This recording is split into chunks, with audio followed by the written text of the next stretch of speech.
Décocios, mes nobles, bonsoir. Et une histoire que une sœur a parlé tout à l'heure, j'ai trouvé que c'est déplacé. C'est déplacé que dans une église, on choisit les gens qui sont venus par leur tenue vestimentaire. Surtout quand c'est une nouvelle personne. C'est pas comme ça qu'on prêche l'évangile. L'évangile, c'est que Dieu, lui, il est Dieu pour tout le monde, pour les pécheurs, pour les justes, pour tout le monde. Tout ce qu'il attend de nous, c'est que un jour, on le reconnaît comme il est Dieu, il est Seigneur, que Jésus-Christ est venu donner sa vie pour nous, pour que quiconque croit en lui ait la vie éternelle, soit sauvé pour avoir la vie éternelle. C'est que quand tu as cru et que tu es baptisé, tu es sauvé. Ça, ce n'est pas ça, je bégaye parce que c'est choquant. Comment on peut dire qu'une personne est mal habillée, on le retourne? Mais si Jésus s'est comporté comme ça, il n'allait pas sauver tout ce monde-là. Parce que quand tu es païen ou païenne, quand tu es dans le monde, tu fais comme les gens du monde. Quand tu es pour le Seigneur, tu deviens enfant de Dieu. Tu fais comme un enfant de Dieu. Et quand tu es affranchi, ce n'est pas parce que tu veux aller à une église pour écouter la bonne parole tout de suite, la bonne nouvelle tout de suite, et que tu vas changer comme eux, puisque toi tu n'es même pas affranchi. C'est par curiosité, tu pars, tu y vas pour écouter. Et quand tu écoutes et que tu es convaincu, tu reçois ton Seigneur Jésus-Christ qui est mort sur la croix pour toi, pour que tu aies la vie éternelle.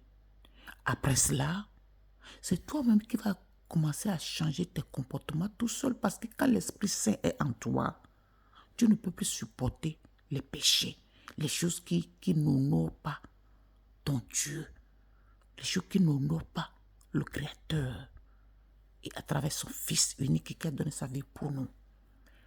Mais quand vous choisissez déjà les gens, quelqu'un part à l'église, tout de suite on lui dit que bon, toi tu es fou le camp, tu es mal habillé fou le camp. Mais quand est-ce qu'ils vont sauver les gens?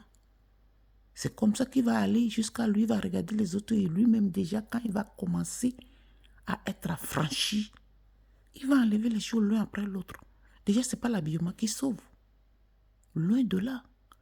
Elle peut s'habiller comme ça si c'est le jour qu'elle allait mourir et qu'elle confesse le Jésus là, même si elle n'est pas baptisée, elle sera sauvée. Parce que les deux brigands sur la croix, il y a l'un qui a été sauvé. Il n'avait pas le temps d'être baptisé. Il a dit à Jésus, je sais que tu es le Fils de Dieu. La mort là qu'on veut t'attribuer, tu ne mérites pas. Nous savons que nous sommes des brigands voyous. Nous, on mérite cette mort de crucifixion parce que les gens qui volaient, qui faisaient les mauvaises choses en ce temps-là, on les crucifie. Et c'est comme ça qu'on a tué Jésus, on a crucifié Jésus comme un simple vulgaire bandit. Et lui, il a reconnu cela. L'autre dit, oh, n'est-ce pas, tu dis que tu es le Fils de Dieu, sauve-toi toi-même. L'autre a dit, non, c'est le Fils de Dieu. Lui, il n'a pas péché. On lui inflige la mort des brigands. Souviens-toi de moi quand tu seras dans ton règne. Il a dit, maintenant même, tu seras avec moi. Vous comprenez? Il n'a pas dit que, les brigands, qu'est-ce que vous parlez de moi? Vous êtes brigands? Non. Quand il a vu le cœur de l'autre qui a dit que je te reconnais comme tu es le Fils de Dieu, Jésus-Christ, mais il était sauvé. Et l'autre n'était pas sauvé parce que lui, il s'est foutu de sa gueule. C'est ça la croyance. C'est ça l'évangile. C'est ça, comme ça qu'on peut amener les gens au Seigneur. Tu leur dis ce qui n'est pas bien. Mais ce n'est pas que tu vas commencer à pourchasser les gens dans l'église, que tu es venu avec l'esprit de séduction. Sors, rentre à la maison. Quand est-ce qu'il va croire alors? Si vous voulez rester en communauté, il n'y aura pas des gens convertis. Hein? Parce que tu ne vas pas convertir quelqu'un, tu dis que quand tu viens à l'église, tout de suite, tu ne portes pas ceci, c'est lui, ça va se faire tout seul. La transformation se fera tout seul quand il a le Saint-Esprit en lui. Quand il saura que son corps est le temple de Dieu, qu'il ne peut pas se souiller, il ne peut pas mettre certaines choses. Mais attention, les habillements, c'est pas ça qui sauve. Les habillements qu'on appelle les attroupements, tout ça, c'est pas ça qui sauve, c'est le cœur, ce que tu as dans le cœur. Quelqu'un peut s'habiller bizarrement, mais que son cœur est pur et qu'il reçoit Jésus, il soit sauvé. Et quelqu'un qui va s'habiller comme les moines, il ne sera pas sauvé parce qu'il s'habille même comme ça. C'est juste pour tromper la vigilance des gens. Son cœur est pourri. Il fait les choses qu'il n'a même pas reçu Jésus. Il fait semblant.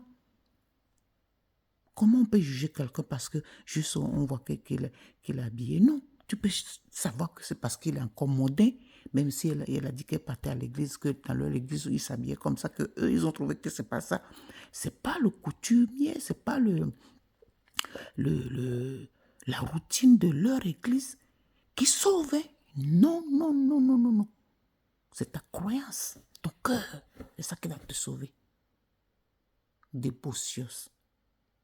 Qu'ils arrêtent ça. C'est pas comme ça qu'on prêche l'évangile. Si on va choisir les gens pour prêcher l'évangile, personne ne serait sauvé.